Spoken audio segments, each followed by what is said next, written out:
विक्रम संवत 1409 ये वो दिन था जब एक महान पुरुष ने जन्म लिया।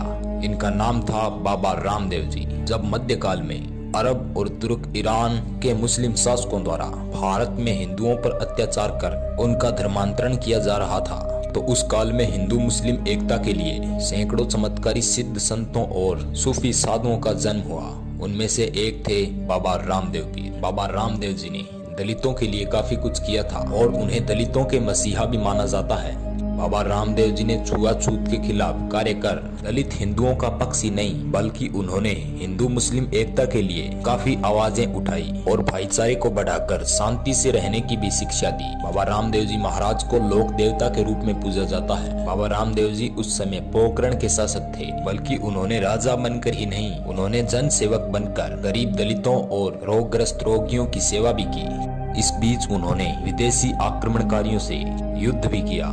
कहा जाता है कि बाबा रामदेव जी जन्म से ही क्षत्रिय थे, पर इस बात में पूरी सच्चाई नहीं है, बल्कि कुछ लोगों का कहना है कि उन्होंने मेघवाल समाज में जन्म लिया था, लेकिन उन्होंने एक डालीबाई नामक कन्या को अपने घर पर बहन बेटी की तरह रखा और समाज में ये संदेश दिया कि कोई छोटा या बड़ा नहीं होता। बाबा रामदेव जी को डालीबाई एक पेड़ के नीचे बैठी मिली थी। यह पेड़ आज के समय में मंदिर से 3 किलोमीटर दूर है और बाबा रामदेव जी का मंदिर रणुचा में है, जिसमें लाखों की कगार में लोग अपनी मन्नत को लेकर आते हैं और उस मन्नत को पूरा भी करके जाते हैं। बाबा रामदेव जी ने अपने जीवन में लोगों की रक्षा और उनकी सेवा करने के लिए उन्होंने कई चमत्कार दिखाए, लेकिन आज भी बाबा रामदेव जी अपनी समाधि पर साक्षात विराजमान हैं और वे आज भी अपने भक्तों को अपने चमत्कार दिखाकर अपने होने का एहसास कराते हैं। बाबा रामदेव जी ने अपने जीवन में कुल 24 पर्चे दिए हैं। कहते हैं कि बाबा रामदेव जी के इतने ज्यादा चमत्कार होने से लोग दूर दूर से उनसे मिलने आने लगे।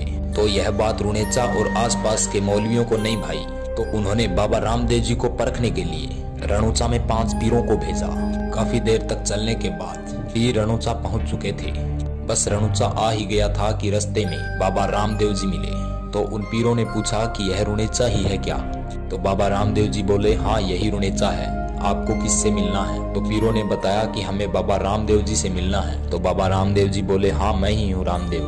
तो पीर हंसने लगे और कहा कि एक साधारण सा व्यक्ति इतना चमत्कारी कैसे हो सकता है?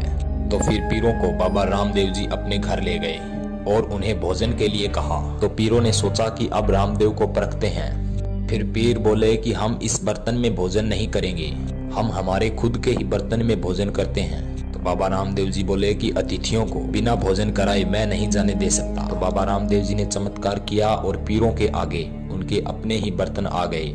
इस चमत्कार को देखकर पीर आश्चर्यचकित रह गए और बाबा रामदेव जी के पैरों में पड़ गए। पीर बोले कि हम तो पीर हैं, आप तो पीरों के भी पीर हैं। तो बाबा रामदेव जी के पर्चों के लिए एक स्पेशल वीडियो लाएंगे जिसमें हम बताएंगे कि बाबा रामदेव जी किस किस तरह के चमत्कार किए। तो दोस्तों आज के लिए बस इतना ही। अगर वीडियो अच्छी लगी तो हमारे चैनल को सब्सक्राइब जरूर कर लें, ताकि हम जब भी कोई नई वीडियो अपलोड करें उसकी सूचना जल्दी से जल्दी आपके पास पहुंच सके। वीडियो पूरी देखने के लिए आपका बहुत बहुत धन्यवाद।